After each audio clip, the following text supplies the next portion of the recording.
landfill that wasn't here in Mr. DuSalvo's day. That landfill came after the Great Chicago Fire of 1871, and even later. We pushed our shoreline out into Lake Michigan, and so much of the land behind us is landfill. We'll talk about that a little bit later on in our cruise.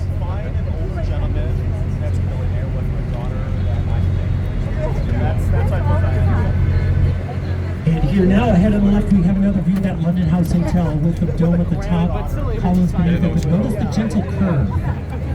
As we get closer to that building, look just above street level a few floors, and you'll be able to see giant lions, one on either side of that building. Those were the monikers or logos of the London Guarantee Insurance Company. They still remain on the building to this day. On our immediate left, we see a brown steel and glass building here, right above where it says Architecture Tours. That's home to the Chicago Architecture Center. Your river ticket gives you a big discount into entry to our 2 floors of exhibits, including an exhibit of the Chicago Fire, lots of different architectural styles and neighborhoods. So hold on to your ticket. It's good for the next 7 days. Big discount to come see us at the Architecture Center. We're approaching the first of many bridges. I mentioned this is the DuSalvo Michigan Avenue Bridge. For good luck, it is customary to kiss your loved one on the cheek when we are underneath this bridge coming up ahead. If you're sitting next to someone you don't know, be sure to get their permission to kiss them on the cheek for good luck as we pass under the bridge.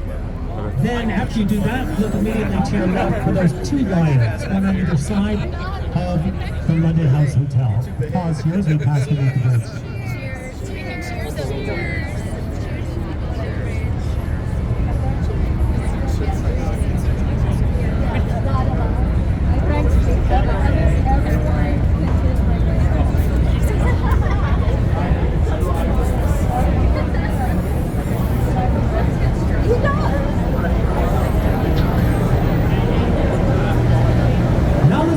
Ahead to the left, we see another limestone building with a dome at the top up ahead on the left. Go down a few floors, you see a dome on each corner, then more floors beneath. The limestone building ahead on the left with the big dome at the top, then a dome on each corner, more building beneath. 35 East Wacker, 1926. And that building was designed to be the jeweler's building, meaning jewelers were to sell their jewelry from that building. Now, why does it have those 4 domes, one in each corner? Those were decorative to hide giant water tanks. In case there was a fire, giant water tanks were placed on each corner of the building. It was considered ugly to have those giant water tanks, so they designed those decorative domes, one in each corner to hide those giant water tanks. Yaver and Dinkelberg were the architects. Mr. Dinkelberg, one of the architects, also designed the Flatiron Building in New York City. That building also had special technology for 1926. It was designed for jewelers to sell their jewelry from. Jewelers were concerned that they would be robbed carrying their jewelry into the building.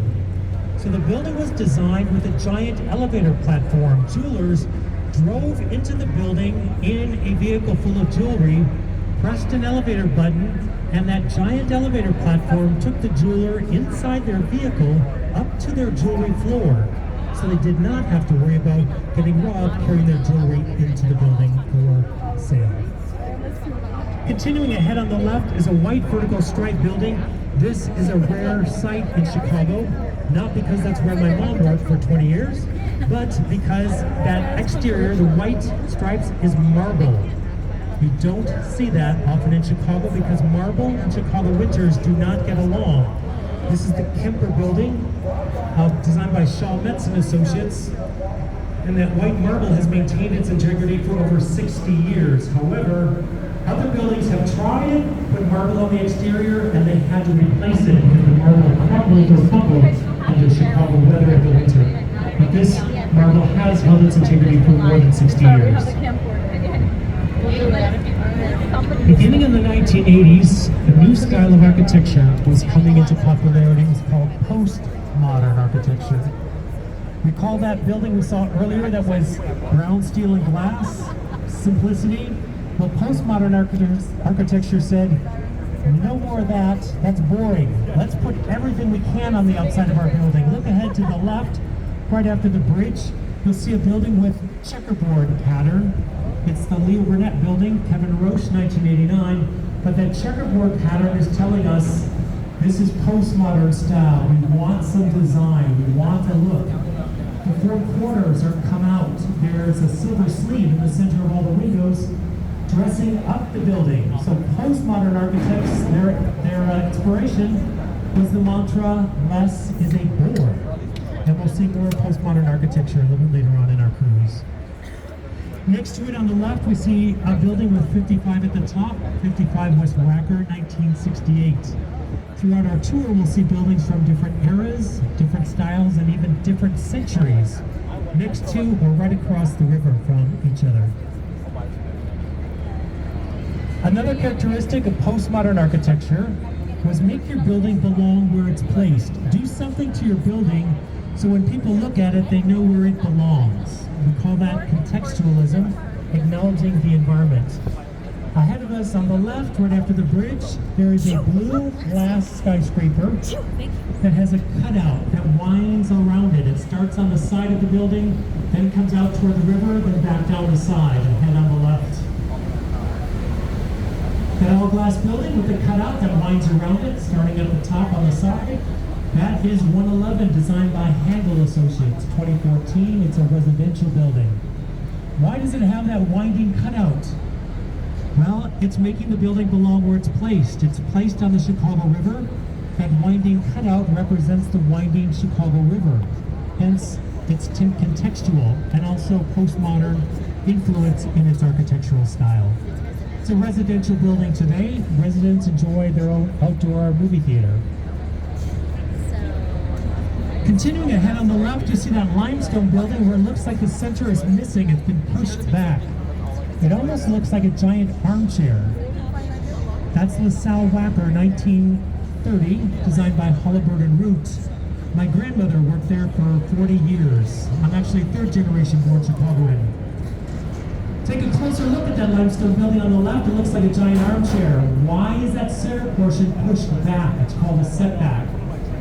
Well, that allows more sunlight to reach our city streets. In the 1920s, Chicago passed an ordinance requiring new construction to allow for more sunlight to reach our streets. The design had to allow more sun to reach our streets and sidewalk. Having that setback is one way of meeting that requirement that was set in the 1920s. That's what because they wanted to stick it to Macron, I think, right? No, to the mayor. On our tour, we're passing beneath quite a number of bridges, and our bridges open upward to the sky. Think of a single hinged door that opens up to the sky, or a pair of French doors hinged on either side of the river that open upward to the sky. Why do they open? Well, during the month of May, a lot of sailboats travel down our river out to Lake Michigan for the summer. Those masts can't pass beneath the bridges, so they open up frequently in May. Then in October, all those sailboats want to come home, so our bridges open frequently during October to allow the sailboats to travel back home. We aren't the city with the most number of bridges, but we are the city with the most number of movable bridges. Now looking ahead to our left, we have a building with two needles at the top. In the very center, you might have to shield your eyes. In the center at the top, there's a bridge. Oh, yeah. This is 225 West Wacker, Cone Pedersen Fox, 1989.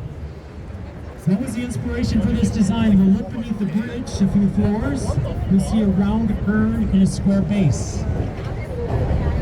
Postmodern architecture. They wanted to acknowledge its environment. All the bridges on the Chicago River, that's why there's a bridge at the top.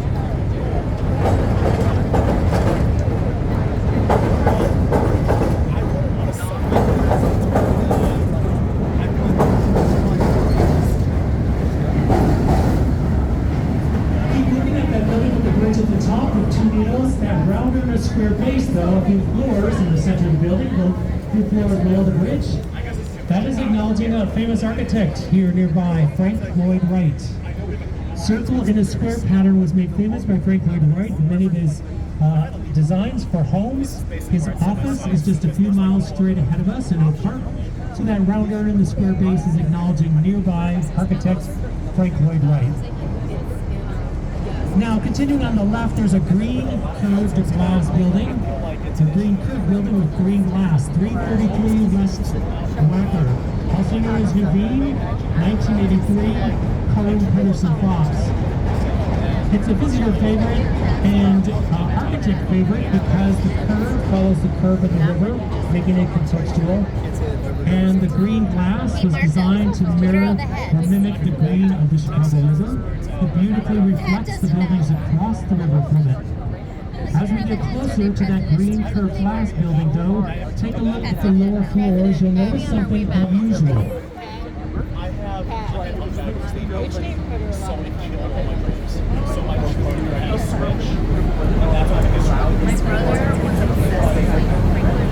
You'll notice the lower floors in the green curved glass building are windowless. That's because the mechanicals are on the lower floors. Why is that? Well, the architect knew this was an office building. There's a lot of noise on the street in front of it. There's a railroad that runs behind it. So they knew no one wants an office on that busy lower floors, so they put the mechanicals on the lower floors, thereby raising the lowest office floor well above the noise at the street level. We're in the confluence of the Chicago River where all of our branches come together. Very shortly we're going to make our right-hand turn going up the North Branch. Look here on the right, this piece of land sticking out toward us. This area is known as Wolf Point. If you are familiar with Chicago history or trivia, you might know that Wolf Point was the home of our very first bar or tavern ever in Chicago. It was called Miller's. As we're making our right-hand turn, directly in front of us, and soon to be on our left, there's that wide building with a concrete base and then glass at the top with a gentle curve. That wide building ahead of us, on the left now with a gentle curve, is a residential building from 2002. The building is bent because it follows the bend in the river, and it is called River Bend, designed by James DiStefano. A residential building, very wide, but it's only one residential unit deep. Ahead of us on the left, the red brick building is the oldest building on our tour today. This is Fulton House, 1898, designed by Frank Abbott. Take a look at the inset balconies and look at how thick the walls are. That gives us a clue as to why this was built in 1898. It was built as a cold storage warehouse. Thick walls stuffed with horsehair, a giant freezer. In the 1980s, they repurposed the building to become residential. They took many semi-truckloads of horsehair out of the building, and the building had to thaw before they could do their work on it. Look at the exterior here. You see these stars facing us on the exterior of the building. Those are end points of steel rods that run through the building to help maintain its integrity. When it was repurposed in the 80s, it was reinforced with steel rods. Where you see the stars, those are the end points of those steel rods. Continuing on the left, there is a series of 4 townhomes designed by Harry Weiss. They're called River Cottages, 1988. As we approach the cottages on their left, look at the roof line and see if you can guess what was the favorite shape of the architect in his design. Harry Weiss, the architect, loves triangles. He's incorporated triangles in several buildings in his design here in Chicago. He was a sailor as well as an architect, so he loved the triangular shape.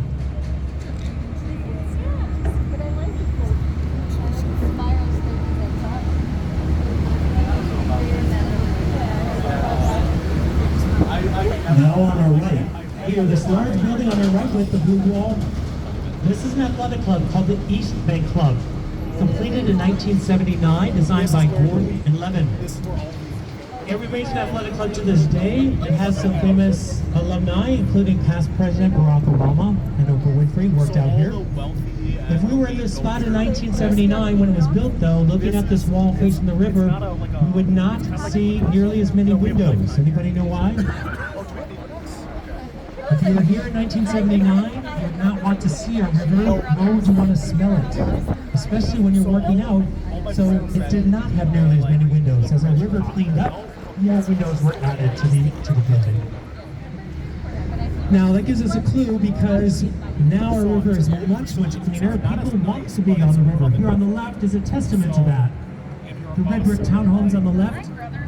Kinsey Park, 2002, designed by Papa George Haynes. Look at the design of these townhomes and know they did not finalize this design until the architect and the developer talked to potential buyers first. They asked potential buyers, if you move to this location, what is the number one want or need? And they said, if I move to this location, what I want most importantly is outdoor space. Give me lots of it. That's why there's an outdoor rooftop deck, second floor balcony, first floor patio, and some garden space on the outside.